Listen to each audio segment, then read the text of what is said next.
j'espère que vous allez bien. Aujourd'hui on se retrouve pour une nouvelle vidéo qui concerne ma plus grande passion, c'est à dire les séries. Donc ouais, effectivement je passe beaucoup de temps devant les séries, et du coup je me suis dit pourquoi pas partager mes découvertes avec vous. Donc j'ai remarqué que sur internet il y avait pas beaucoup, enfin sur YouTube il y avait pas beaucoup de vidéos qui traitaient rapidement des séries qui permettaient de les découvrir. Du coup je me suis dit je vais faire une série et chaque semaine je vais vous présenter une nouvelle série qui m'a plu. Donc allez, c'est parti, let's go. Et on commence donc aujourd'hui avec la série Viking, qui est selon moi une des 3 meilleures séries que j'ai vues.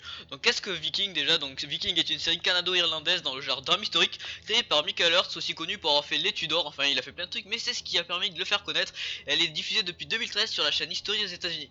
Donc on va commencer par parler de l'histoire de cette série. Donc cette série parle de Vikings, MDR, on s'en doutait pas, mené par Ragnar Lodbrok, le personnage historique des Vikings. Donc c'est un des héros les plus populaires de tous les temps, au destin semi-légendaire. Donc voilà, il aurait réellement existé, enfin c'est ce qu'on pense. Donc Ragnar serait d'origine danoise, suédoise ou encore norvégienne, on sait pas trop, il n'y a pas trop d'écrits sur cette époque. Et il aurait régné à une époque indéterminée entre 750 et 850 après JC. Bon en gros on sait pas grand chose de lui, mais il est surtout connu pour avoir attaqué en premier les terres chrétiennes avec les Vikings. Donc voilà, donc dans cette série il va décider de se lancer à l'attaque des terres de l'Ouest, donc des terres chrétiennes, c'est-à-dire Angleterre, France, etc., pour piller les trésors qui s'y cachent, car oui les Vikings sont à la recherche de toujours plus d'or qui eux voient. Je sais pas qu'est-ce qu'ils en font, parce que voilà dans la série on voit jamais d'or, mais ils adorent ça.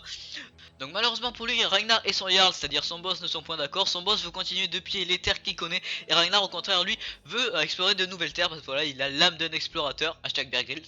Du coup, clandestinement et à l'aide de ses amis, Ragnar va monter sa propre expédition, excusez-moi. Et dans cette série, on va suivre ses aventures en terre chrétienne tout simplement.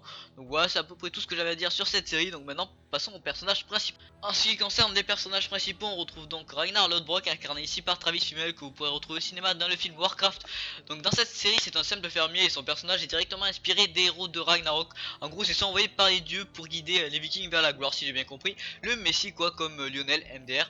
Bon bref, ici le personnage est conquérant, mystérieux, énigmatique, et il n'a qu'une hâte, se faire un nom parmi les siens. Il y a aussi sa femme Lagartha, donc aussi appelée la femme au bouclier, vous comprendrez pourquoi plus tard dans cette série. Donc déterminée, courageuse et combative, elle est prête à suivre son mari jusqu'au bout du monde. Bon, soit dit en passant, l'actrice est plutôt pas mal aussi. Parmi ses amis, on retrouve aussi Rollo, le frère de Ragnar, donc c'est son bras droit, excellent combattant, il le seconde et le soutient partout dans ses aventures, même s'il entretient une certaine jalousie envers son frère, voilà, à qui tout semble réussir. On retrouve aussi Floki, un des plus proches compagnons de Ragnar, donc pur génie, il passe la majeure partie de son temps à construire des bateaux.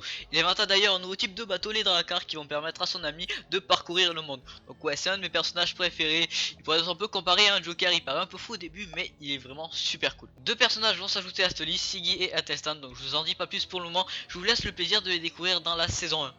Il y a pour l'instant 4 saisons, ce qui nous fait un total de 39 épisodes, sachant que chaque épisode fait environ 45 minutes. Cela nous donne un total de 1755 minutes à visionner. Bon ok, c'est pas très parlant, donc convertissons ça en heures et ça nous fait un total de 29 h et 15 minutes.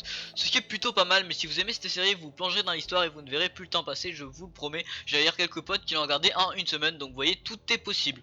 Sinon à part ça, un épisode coûte en moyenne 4 millions de dollars, donc c'est vraiment pas mal, ça lui permet de se classer dans le top 10 des séries qui coûtent le plus cher par épisode. Enfin je sais pas si ça se dit, mais je l'ai dit, voilà. Au niveau des audiences, la saison 1 a fait un carton avec une moyenne de 4,3 millions de téléspectateurs par épisode. Et même si les audiences ont un peu baissé depuis toutes saisons confondues, on est à une moyenne de 3 millions de téléspectateurs, ce qui reste tout à fait exceptionnel pour une série de ce genre. Donc les notes sur cette série sont elles aussi tout aussi bonnes. Pour faire simple, j'ai pris les notes des 4 sites Wapi les plus connus, enfin ceux que je connaissais, c'est-à-dire TV Showtime que j'utilise pour garder l'avancée de mes séries, Allociné, IMDB et Sens Critique. Et en mettant tout ça sur 10, on obtient une moyenne de téléspectateurs de 8,5, ce qui place cette série comme l'une des meilleures, au même niveau que les autres tout aussi connues. Au niveau des news de cette série, l'acteur Rollo a promis une fin de saison 4 de fou, où ils vont d'après ses propres mots repousser les limites, sachant que c'est la moitié de la saison 4, il faudra donc attendre septembre à une date encore inconnue pour voir la suite. Et la série marche tellement bien qu'une saison 5 de 20 épisodes a déjà été commandée et sortira courant 2017, ce qui nous promet encore plein de surprises.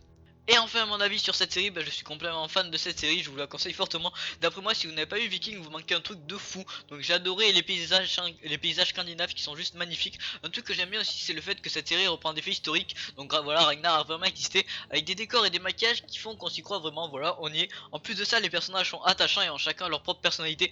Même les personnages secondaires ont des rôles importants dans l'intrigue, donc contrairement à d'autres séries. Et cette série offre aussi une autre image des Vikings, moins traditionnelle. On parle plus de personnages barbares sans foi ni loi, mais au contraire d'une communauté un peu plus évoluée avec leurs propres croyances et leurs propres lois, ce qui nous montre une meilleure image des hommes du Nord. Et voilà, cette vidéo touche à sa fin, j'espère que ça vous aura plu. Si c'est le cas, n'hésitez pas à lâcher un petit like, ça fait toujours plaisir. Commentez et partagez, voilà. Et je vous dis à la semaine prochaine pour une découverte d'une autre série. Allez, peace, bye bye.